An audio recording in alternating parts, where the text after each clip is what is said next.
Men sizning shaxsiy manfaatlaringizga xizmat qiladigan qul emasman. Qarindosh degani tekin ishlaydi degani emas. Manfaatlar to'qnashuv bo'lmagan joyda meni bezovta qilmang. Rostini aytsam, inson soxta takalluflardan bezib qolar ekan. Qo'limdan oz bo'lsa-da ish kelgani sabab men bilan yaqin bo'lganlarning maqsadi bitta.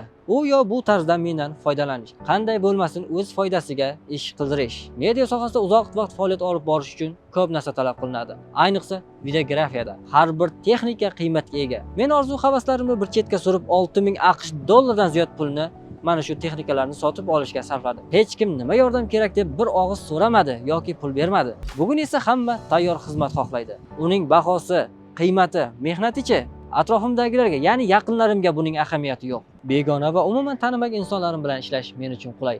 O'zimni ancha yaxshi va yengil his qilaman. Sababi ular mehnatimni, texnikamni qadrini biladi. Ongli ravishda pul berish kerakligini his qiladi. Ammo men bilgan yaqinlarim, ya'ni qarindoshlarim bilan ishlasam, ular mening na vaqtimni, na mehnatimni qadriga yetadi. Ya'ni bir tiyin. Istasangiz to'g'ri tushuning, xohlamasangiz yo'q.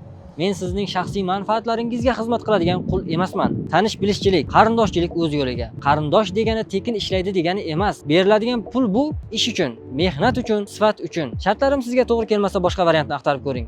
Aybga buyurmaysiz. Manfaatlar to'qnashuv bo'lmagan joyda meni bezovta qilmang. Bo'ldi.